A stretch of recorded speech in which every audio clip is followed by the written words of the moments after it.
A couple things I just want to share with you real quick, and we kind of been based everything this month on two verses, Isaiah 7:14 and this Matthew 1:23 verse. Okay, the Isaiah 7:14 is the prophecy. This Matthew verse shows us how the prophecy was fulfilled. A virgin will be with child and will give birth to a son, and they will call him Immanuel, which means God with us. And oftentimes we go through different times and we feel alone, or we just don't know what to do. And it's just a comfort to know that God is with us. Sometimes my kids, even though they're a little bit older, they're still a little bit, unsure about things. Now, I say they're a little bit unsure about things, but this week they rode the MRT by themselves for the first time. They were pretty confident about it. Dad was the one that was unsure, okay? I was like, well, beforehand, well, you got your phone with you, okay, be sure to let us know where you are and call us when you get there safely, call us when you leave, all those type of things. And they were okay with it, but I was unsure about it. But there are times where they're unsure about things. They like for me or for Nancy to be with them, and it just gives them reassurance. Just like, and one day this week we came home late. Actually, it was yesterday we came home after dark. It wasn't too late. It was, about 5:36? Somewhere in there. But because it was late, we didn't have time to really make supper. We decided it's a cold day. Let's go get hot pot and take it home and eat hot pot at home. Okay? Sounded like a good thing. The boys have been here at church since about 9:30 in the morning, so they wanted to go home so they could play iPads, so they could watch TV, so then they could do all those things, right? So we said, okay, we drop Mom off. She go order the hot pot, drop you boys off. I swing back around and get Mom because it's all real close in the car. Well, we got to the house, and I got to the apartment, and they're like, well, Dad, are you going to go in with us? And I was like, sure, I can go in with you if you want me to. Yeah, we want you to. Because they were unsure because the house was dark. There were no lights on. What's there? And they just needed me to be with them. Now, we got there. Who was the first one in the door? Not me. They were the first ones in the door. Because they had confidence because I was with them. And knowing that God is with us can give us confidence. Knowing that God is with us can give us that enough energy, that enough push that we can push through things and we can make it through things. Knowing that God is with us brings us hope for the future, brings us hope for the present. And last week, we talked about God being with us, and that God being with us brings us love, and to know that we are loved and that we are cared for. And we looked at that Isaiah passage. We looked at that 1 Kings passage in 19, and the story of Elijah. And Elijah had his great victories. Elijah had been trusting in God for a long time, been running from Ahab for over 3 years. He was fed by ravens. He was protected, and they couldn't find him. But yet he was there. He went against the Baal prophets, and over 800 of them, and defeated them. Everything was good. But then all of a sudden he just takes off running. He gets scared. He gets scared because Jezebel said, I'm going to kill you. And it scared him, and he took off running, and we found how far he ran, and he ended up in the wilderness. He was in a place he didn't know where to go or what to do. He was in a place where he was feeling all alone. Remember, he cried out to God, or as one pastor I've heard say, he whined to God, oh, poor me, I'm all alone. Okay? Nobody can understand me. Nobody feels me. There's just... And he said, he got to the point where he said, I had enough. We said, yes, sometimes we feel that way in the wilderness where we've had enough.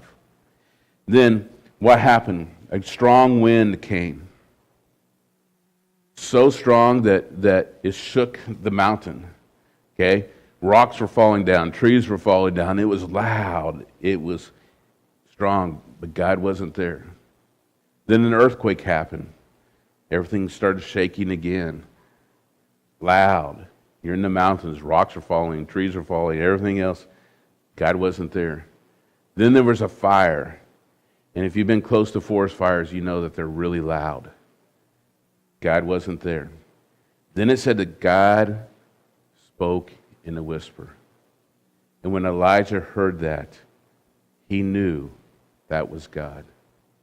We said, hey, when God whispers to you, why does he whisper? Because he doesn't have to shout.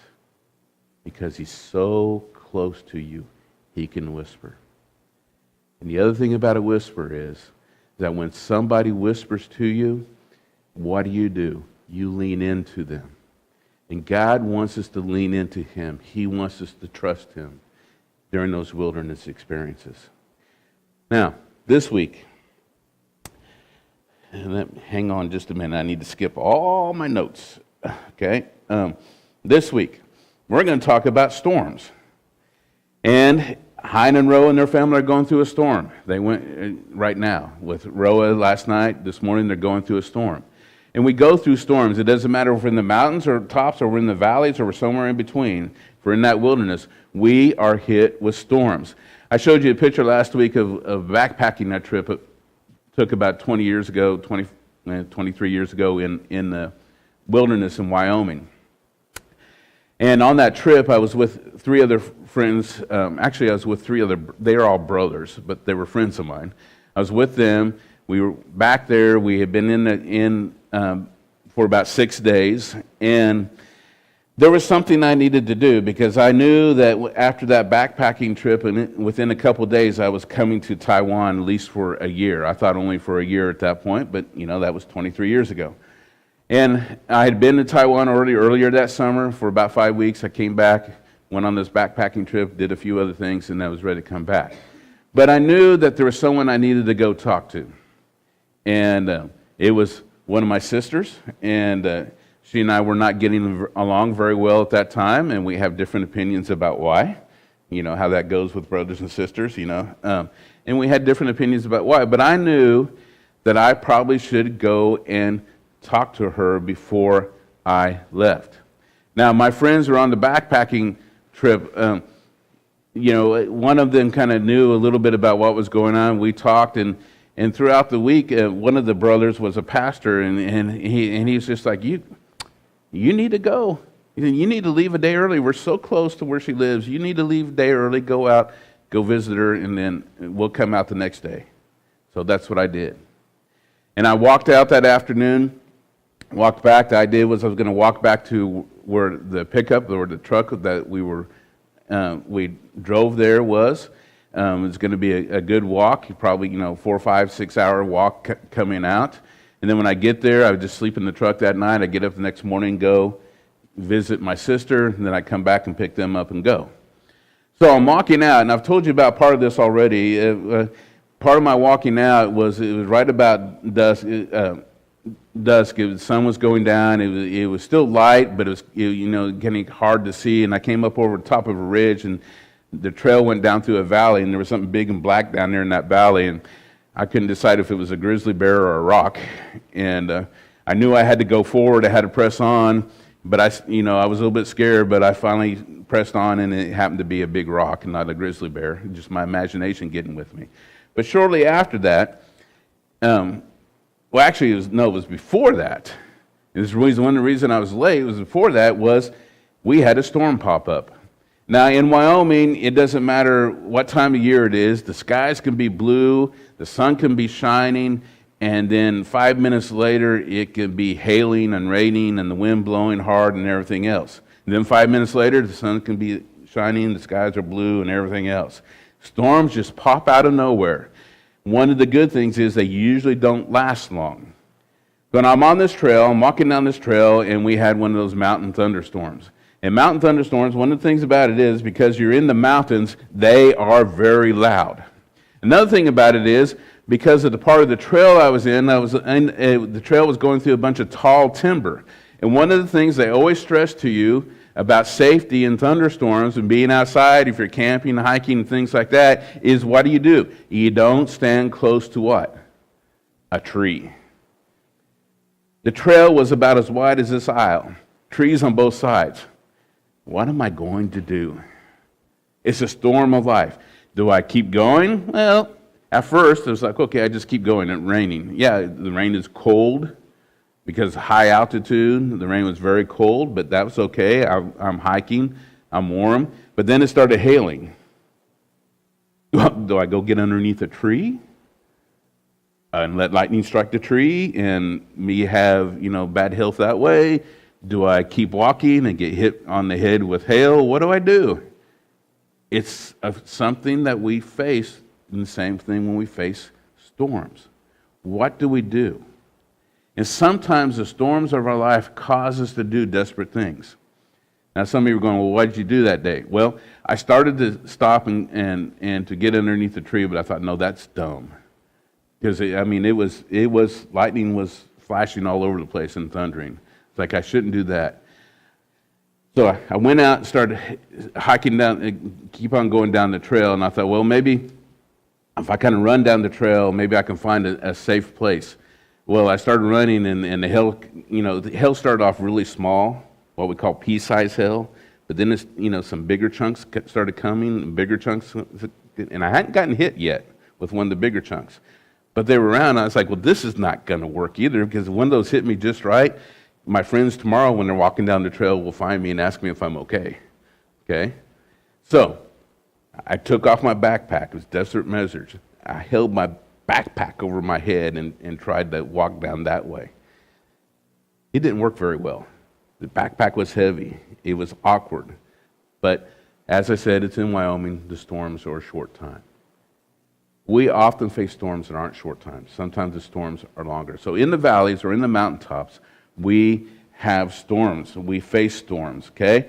Storms can be bad. Storms can be good. I'm trying to find my place in my notes, so hang on with me. And where we are, okay? So here's what we're going to do. We're going to look at storms in our lives. We're going to look at storms and what storms are. And when I said the storms of life, we simply put, they are difficult times that we face. Hard times that we face, things that we go through. And we're going to look at a couple stories in the Bible about storms. Actually, we're going to look at 3 storms. So I'm going to apologize to you now. I'm going to try to talk fast, but this is going to be a little bit of a longer sermon, okay? Because there's just so much stuff I wanted to share with you. So the first story is about the disciples and Jesus, okay? In Mark chapter 4, we see, actually, it's on the screen there. Mark chapter 4, verse 37. It said, a furious squall came up. That's one of those storms I was talking about, one of those storms that just comes out of nowhere, okay? And it was a squall, so it wasn't a small storm. It was a big storm. The wind was blowing. There was lots of rain. There was lots of lightning. There's lots of thunder. And Mark, when he wrote this down, remember, Mark is his gospel is basically the story of Peter, and we think that it is probably Peter telling him all these stories and telling these things that happened down. And Mark says, we need to write all this down and let everybody know. And so Peter's giving this, and Peter's saying, it was a furious squall. Remember, Peter was a fisherman. He's used to being on the water and storms coming up. But this one was so big, it caught his attention. He remembered it, and he had to describe it a little bit, a furious squall. And the waves broke over the boat so that it was nearly swamped. Okay? That is a big, big storm. Jesus was in the stern. Remember, Jesus is close by. God is with us. It's part of what we're talking about this week. He's close by. He was in the stern. What's he doing? He's sleeping on a cushion. Okay? Disciples woke him and said to him, Teacher, don't you care if we drown? Now,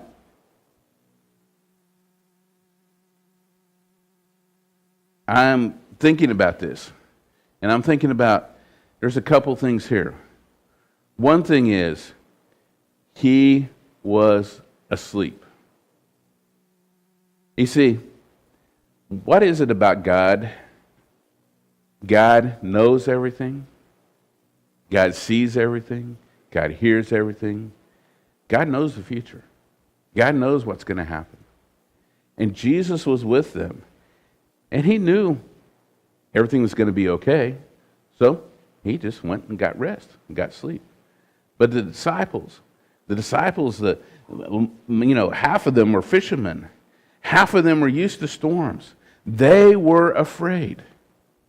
And I liked this, and I like what they said. It said, "Teacher, don't you care if we drown?" And it's kind of like them saying, "Hey, God, we're in the middle of the storm. Don't you care? Don't you see what's happening? Look at us. Our lives are at risk, and you're sleeping." I can almost hear him saying, "No, Jesus, what's wrong with you?" Well, we don't say that to God, but sometimes we feel like that, right? God, where are you?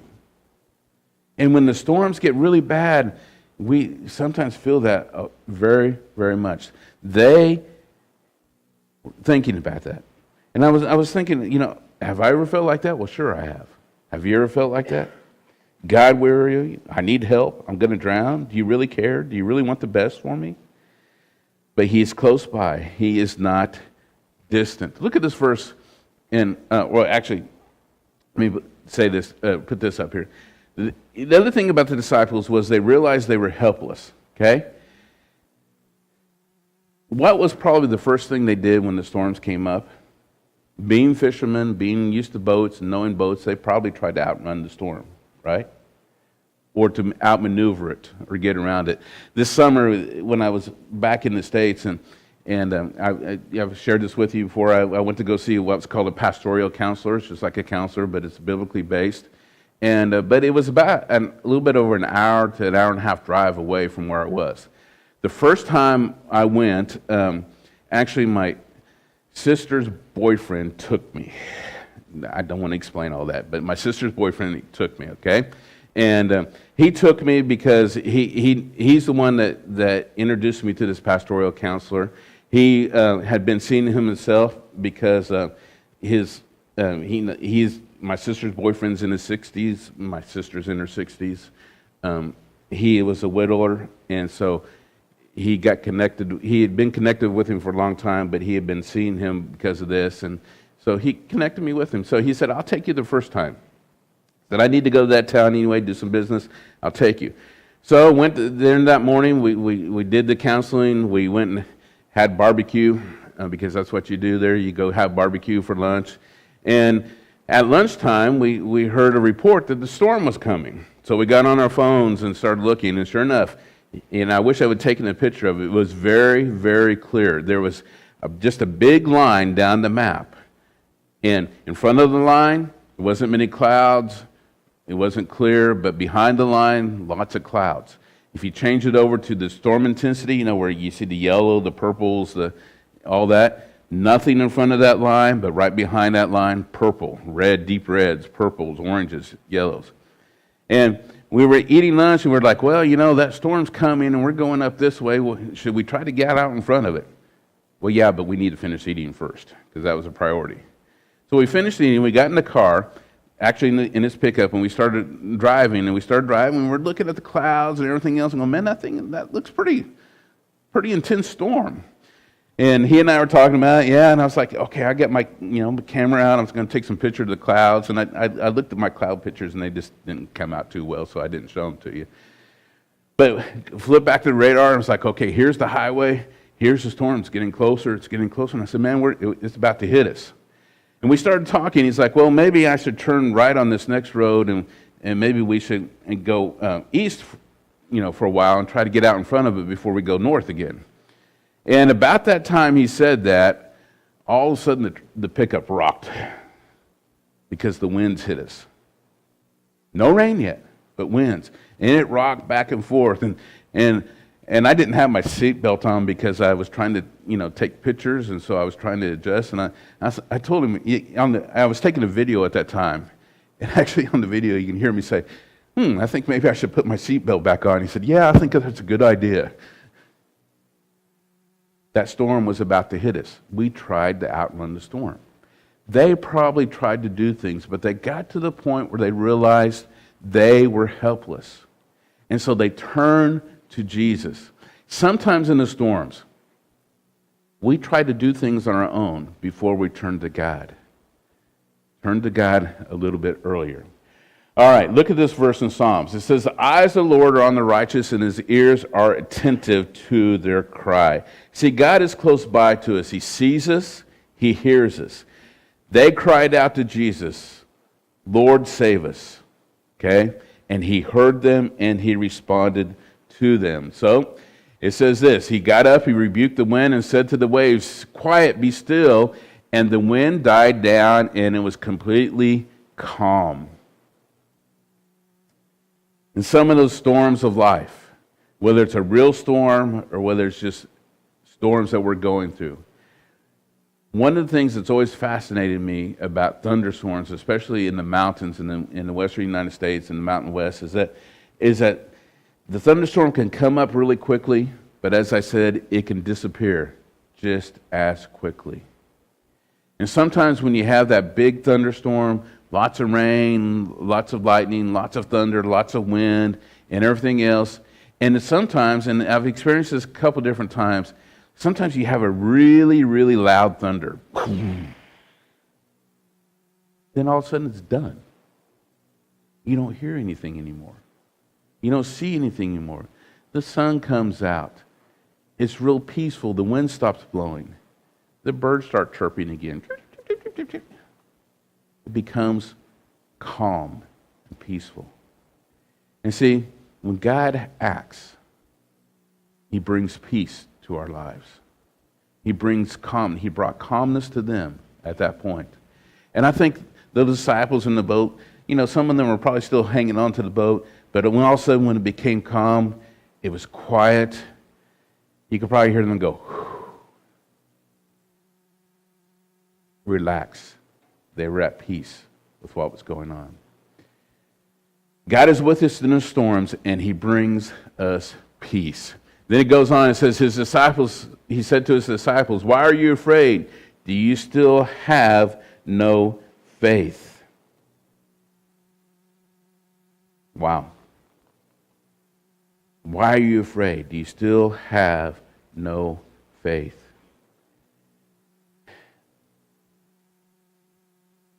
See, the disciples turned to God in the middle of the storm. They were able to see his power at work. They were able to see what he could do. They were able to see that, hey, if we trust in God, there will be peace in our lives. They saw how Jesus was in control. They saw how calm he was. And I think when he said this, I think he was not saying this to point a finger at them and said, oh, you bad disciples, why are you afraid?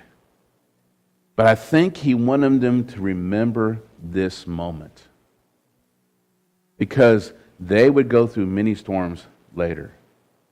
We know Peter, for example, was crucified himself because of his faith in Christ. Other disciples, were beheaded, were killed, different things because of their faith in Christ. They were tortured, they were imprisoned. Those were storms they were having to go through. And he wanted them to remember this. Have faith in me. You don't need to be afraid. I'm near. I can bring you peace. They were terrified and they asked each other, who is this? Even the winds and the waves obey him. It was a lesson they wouldn't forget. And sometimes when we go through storms, what it does is we make it through that one storm, and it helps us to trust God in the next storm as well. So for them, it could be the same thing. Charles Stanley says this. It says, allow that adversity to call your faith to action rather than into question. He goes on, he says, adversity reveals the areas in which you need to act in faith and not in fear.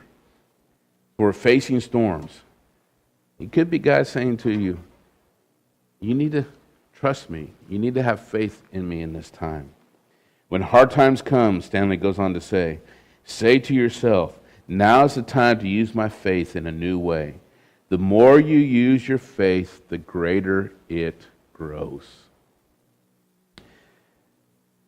Early on in his ministry with them, they had a faith experience of trusting God in the storm.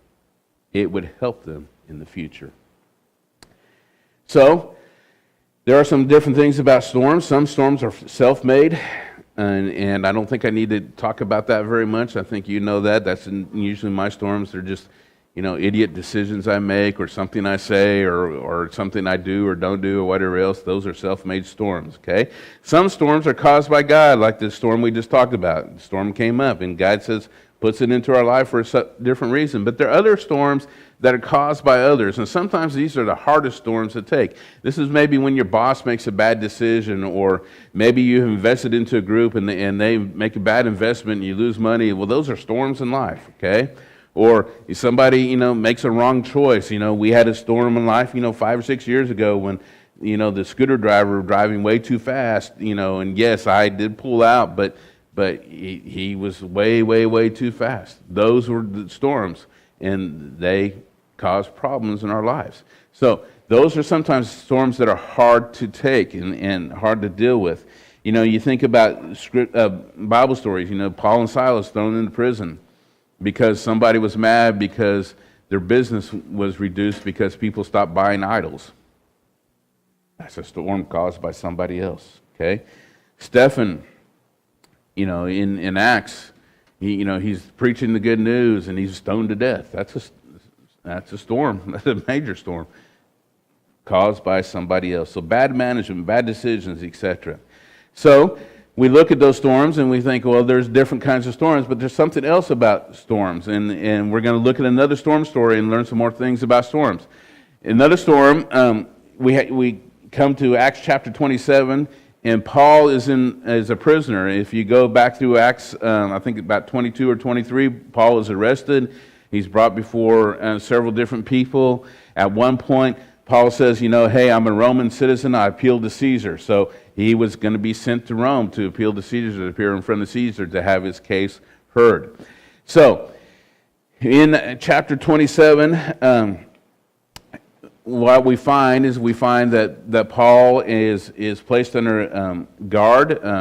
He's already arrested. He's under guard, but he was placed under a Roman centurion.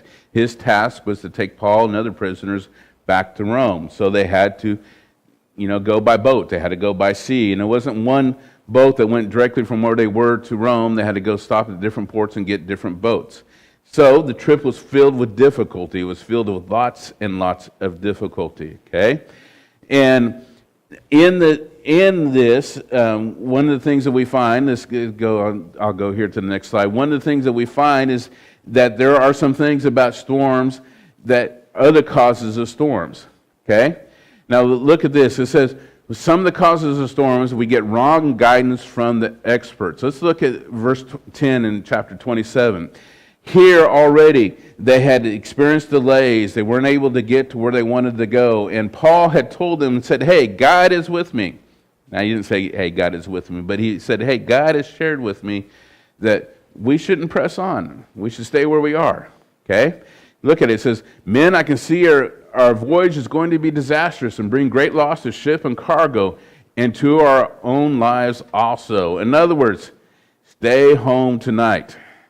Don't go out into the storm. Let's not go. It's going to be a bad storm.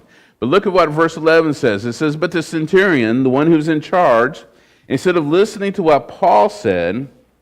Now, this is significant because this centurion had been around Paul for a while. He trusted Paul. He gave Paul special privileges, and you don't do that with a prisoner normally. But Paul had impressed him in a positive way that he did this with Paul. He wouldn't, when they traveled to different ports, he let them go visit friends and things like that. Okay? It just didn't happen. People knew Paul. People knew Paul's relationship with God. They saw this. So when Paul said, God's revealed this to me, it was God speaking, and they understood that. But he didn't do it. Look what he did. It says he followed the advice of the pilot and the owner of the ship. Okay? What did the pilot and the owner of the ship want to do? They want to transport those prisoners. Why do they want to transport those prisoners? Because when that ship is at the dock, or that ship is in the bay, and it's not moving, it's losing money. They want to be moving. They want to be transporting things because they want to be making money.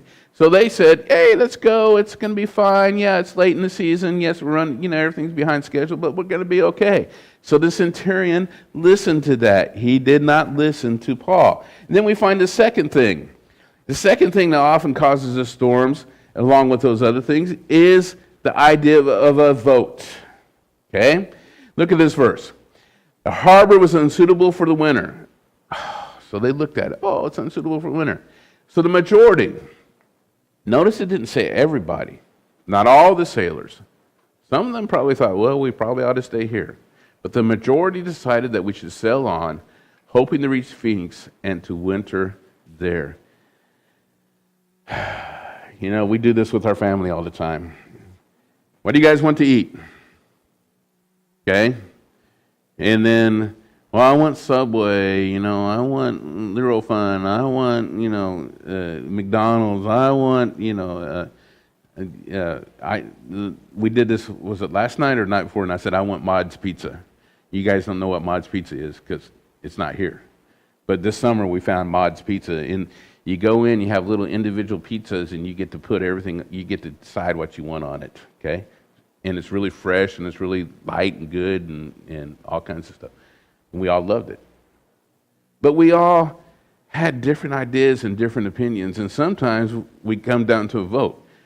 Well, he wants this, I want this, Mom wants this. Well, which one do you guys want? And sometimes that vote's only won by 2 people because the others can't decide. But we put things to a vote. And we often do that. And sometimes when we're facing storms, we say we don't know what to do. And so we get advice from people around us and we try to listen to those people. Sometimes as a group of us going through the storm, we'll take a vote. Here's what we should do or should not do. And that can cause us to get storms too. Then the third thing is circumstances, okay? It says, when a gentle south wind began to blow, they thought they had obtained the way they wanted, so they weighed anchor and sailed along the shore of Crete. Bad advice. The vote was to go, and then all of a sudden the circumstances seemed right. They trusted those 3 things. They did not trust the word of the Lord that came through Paul. Sometimes our storms are in the same way. Sometimes we don't stop to check and ask God, is this something I should do? God, what's the direction you want in my life? You're here with me. Show it to me. Let me know.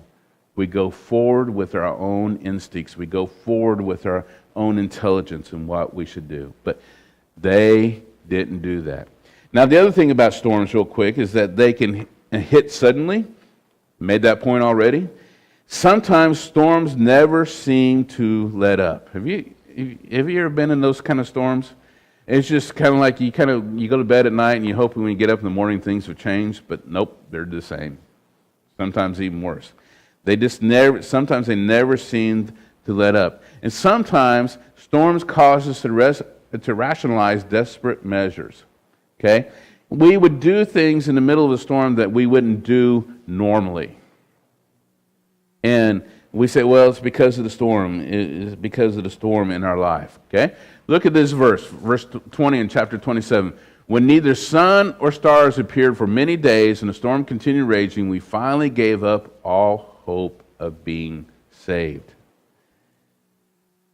They were trying. They were trying to outrun the storm. They were trying to endure the storm. But after days and days, they gave up. And that storm raged night and day. There was no let up. And they're on the boat that's rocking. The wind is blowing. The rain is coming. Okay? And when we get hit with storms too, sometimes we get up. Maybe the storm in your life right now is things just aren't working out the way you want them to, or the way you thought they would. Maybe the storm in life you're dealing with is a relationship problem. Maybe it's a work problem. Maybe it could be because of your boss or your coworkers, or maybe it could be just in the work itself. It just doesn't fulfill you. It's not something you get up in the morning and think, oh boy, I want to go do this today. And it's a storm for you. It's a difficult for you. Sometimes the storms are caused, like I said, by other people, and they seem to continue to go. You know, I've talked with different people on different things, and I've experienced different things and different things.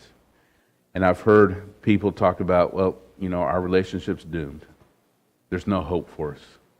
We just need to end it, move on with life. Some people feel stuck in their jobs. It's their storm that never stops. Some people, and you may be feeling this or maybe felt this in life, it's like, I'll never meet the right person. I'll never find my husband or find my wife. We have families here that have gone through the storm of thinking maybe they will never have a child themselves and having to endure that. Some of you are in a storm of life where you just feel sad, you feel depressed, and you wonder, am I ever going to be happy again? Am I ever going to feel that peace and that calm again? The storms continue to rage. Men,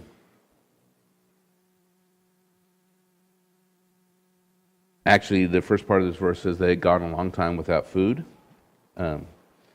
And I think actually in the scripture, in some of the verses we skipped, it had been about 14 days that this storm had been going on. And Paul gets up before him and says, men, you should have taken my advice not to sail from Crete. I always found this kind of funny. Paul is this godly guy. And sometimes we put him up on a pedestal and said, oh, he's so wonderful, he's so godly, nobody can touch him and everything else. But listen to this. You should have taken my advice not to sail to Crete. What's Paul doing? I told you so. Do we like that? Especially in the middle of the storm. I told you so, okay? I told you not to date that person. I told you not to invest in that things. I told you not to take that job. I told you not to go there. We don't like that. But here's Paul in the middle of all this, and they're in the middle of a storm. He's like, I told you so, okay? Then you would have spared yourselves from this damage and loss. Well, what damage and loss was it? Well, they had taken those desperate measures that I mentioned about. They threw all the cargo overboard. And this ship was still taking on water and still in danger of sinking, so they got rid of all the tackle that they could. In other words, they threw sails into the ocean. They threw ropes into the ocean. They threw everything into the ocean they could to lighten that ship. Now, they did keep a little bit of grain, but they threw a lot of the food out. They threw everything away. And he said, hey, if you just would have listened to me, this wouldn't happen. And then look what he says in verse 22. But now I urge you to keep up your courage. This has been a horrific, terrible storm. But keep up your courage.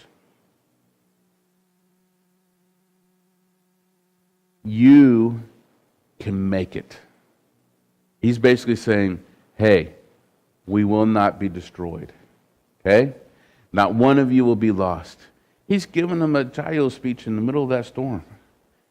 Let's keep going. We can do it. We can make it. And perhaps that's the message we need to hear today. Perhaps that's all you need to hear. Keep up your courage. Keep trusting in God. You can make it. Don't give up. Keep on going. Been a battle, but you can do it. Then he goes on. Verse 23. Last night, an angel of God, whose I am and whom I serve, stood beside me. Okay? What's he saying to him? God is with us. One pastor I saw one time, he was using these verses, and he said, right now, he said, all around us, and you can go to the passage of Elisha and say, you look at this too, and it's all around us, there are angels. So he actually, started giving high fives to angels around him, imaginary angels. Okay? God is there beside you. He is there with you. And He is there in ways we don't understand, we can't imagine. He sees everything that's going on. He has angels there fighting for us. He has things going on. He is beside you. So God is always with us during the storms. He goes on and says this, but everyone deserted me. Okay? This is 2 Timothy. This is Paul talking again. And Paul's talking about, his life and things that happen. He said, but everyone deserted me. All my friends left me. I'm all alone. He's kind of got the Elijah experience going on here. But when he said, what did he say? But the Lord stood at my side and gave me strength. God is with you in the storms. He can give you strength. Look at this verse. Psalm 16:8. I know the Lord is what? Always with me. Therefore, I will not be shaken, for he is what? Right beside me. See, when you feel that way and you're feeling in the middle of that storm and you're ready to give up, just remember, God is there with you. All right, then back to Acts 27. Paul said this, or God said to Paul, the angel said to Paul, do not be afraid, Paul. You must stand trial before Caesar, and God has graciously given you the lives of all who set sail with you. Paul, you're going to make it. You're a prisoner, so you're chained down to the ship. The ship's not going to sink, because if the ship sinks, you're going down with it, you die. But you're going to go stand before Caesar. You're going to make it. And not only that, I'm going to protect the lives of everybody around you. God says, hey, I got this. You can trust in me. Paul wasn't there on that ship in the Sea of Galilee, but Paul had heard that story. Paul knew the story about Jesus being asleep in the stern. And Paul knew that. Paul drew on many other experiences of his life, and he knew he could trust in the Word of God. Trust in what God said. Keep up your courage, men, for I have faith in God that it will happen just as he told me. See, here's the thing. We can't control our situations, no matter how we try. We can't control or prevent raging storms from hitting us. We can't control what other people do, think, or say. But what we can control is our own thinking. We can control what we say. We can control who we trust and put our faith into. God is with you. And when you believe that, and when you embrace that, and when you accept that, and you trust in what God says, then you will have peace. And it's a peace that in that Philippians verse surpasses all understanding. It's a peace that the world can't understand, but only you can understand, because God is with you. Peace is found in the presence of a good, good God. Right? That's where true peace is found. It's different from the world's peace.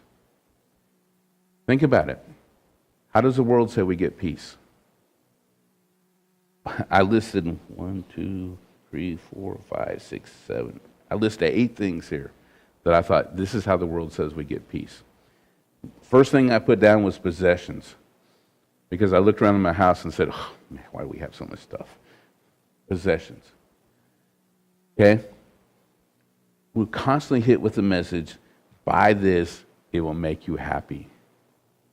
Buy this car, it'll make you happy. What's wrong with your iPhone 6? Get rid of that. Buy an iPhone 45. That will make you happy. Have you ever noticed that? As soon as that new iPhone comes out, 3 months later, they're saying, oh, that one's not good enough. This one will make you happy. It's got a better camera. It's got more memory. It's got this. It's got that. We're always faced with those things. Buy. It'll make you happy. That doesn't work. What about money? Okay? There's an old saying that says money won't buy happiness. And that's true. Money cannot buy happiness. But then a lot of us think, it sure could help. Okay? And sometimes we think that way, but or in my view, I was like, well, I don't know if it'll help or not, but I'd like to try an experiment to see if it would help or not. Okay? Money doesn't buy happiness. That doesn't buy us peace. What about relationships? When you were younger in school, maybe you went through a period where you thought, if I could be friends with this person or that person, things would be better in my life. As we get older, we still do that. Maybe, if I'm married to this person or that person, or if I hang out with this group of people or that group of people. We look at Hollywood and places like that, and they're always talking about A-listers. Does that make those people happy? No. Does it give them peace? No. Love, again, if I can only find the right girl or guy, if I can only be married. acceptance. If only people would like me, then everything would be okay. Food, this is my personal favorite. Eat more equals happiness. Okay, I'm experimenting with that one. Been trying to do that for years. It's not working too well. Okay, but we could try that. What about entertainment? If I just watched my favorite TV show, things would be good. If I could go see this movie, if I could, play basketball, if I could do these sports, if I play games, if I could go camping, I could say, usually when I go camping and when I'm there afterwards, I'm like, it's just so peaceful. That was just so restful. We look for things to give us peace. And what about the last one I put was, and I wrote this one last night, it says self-sufficiency. And I said, if I could just take care of myself, I will be happy. And those things won't bring us the peace and the happiness. Only presence of God in our lives can bring us true peace, a peace that lasts. Hang on with me for another few minutes because we got one more story to go, but I'll try to do this quickly. Isaiah says this, "You will keep in perfect peace him whose mind is steadfast because he trusts in you." How do you keep your mind steadfast? You trust in the Word of God, spend time praying to God, spend time thinking about God, spend time serving God. You train your thoughts to think on God. It says this, "God is our strong refuge. He is truly our helper in times of trouble," Psalms 46. God is simply this. He's what you need. He's your safety. He's your strength. He's your comforter. He's your source. He's your redeemer. He's your sustainer. He's your provider. He assists you, and He is your salvation. He gives you all those things because He is there with you, and all those things will give you peace. Then it goes on in Psalms and says this, "For the reason we do not fear when the earth shakes and the mountains tremble and the depths of the sea, when its wakes crash and foam and the mountains shake before the raging seas." Okay? Why? Because you go back to that first verse, He is our refuge. He is our strength. Okay? So then the last thing I want to go through is peace in action. And this is a story that some of you know well. It's a story of Meshach, Shadrach, and Abednego. And I'm not going to read the story. You can find it in Daniel chapter 3. Shadrach, Meshach, and Abednego were three people that were into captivity in Babylon. 3 men. Basically, the king made an edict. The king said, here's a statue. Whenever you hear the music, you need to bow down and worship this statue. And they said, no, we're not going to do this.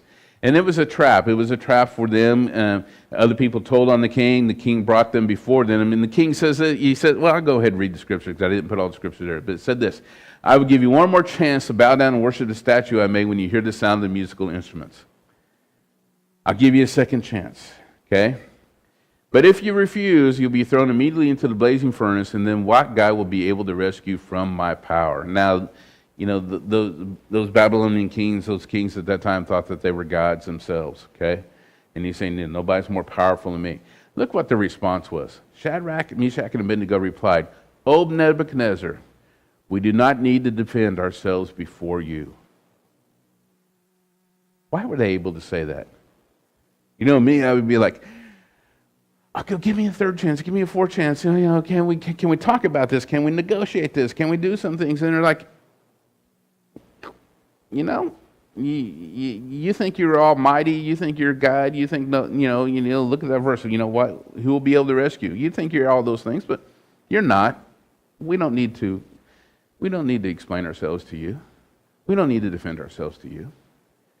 If we're thrown into the blazing furnace, the God we serve is able to save us.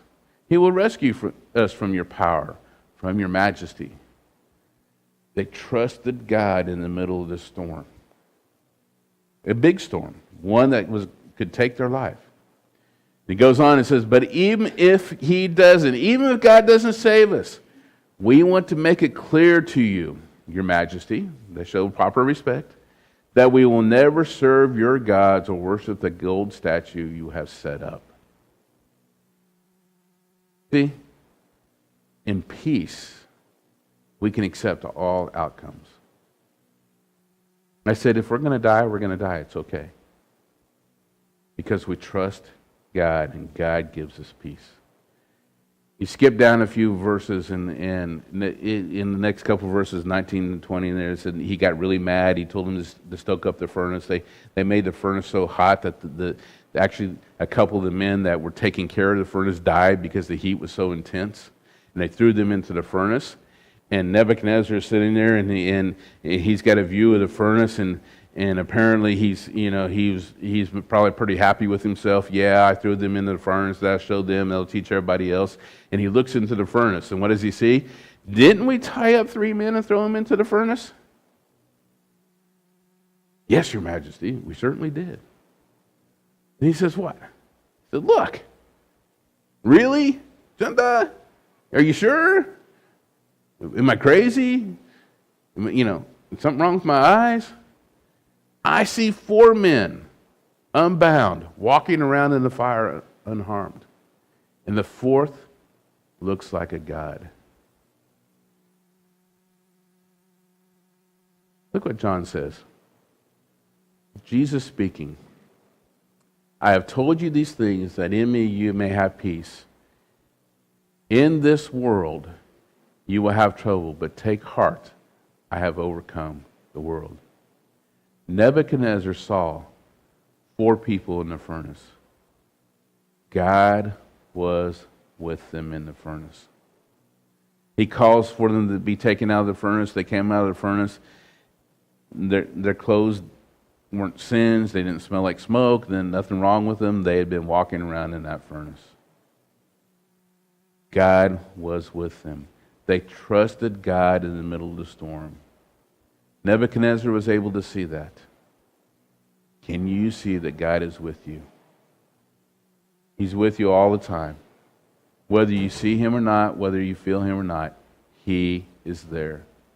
When you turn to him, when you trust him, put your faith in him, that's where you're going to find true peace. Because peace is found only in God. Let's go to God in prayer.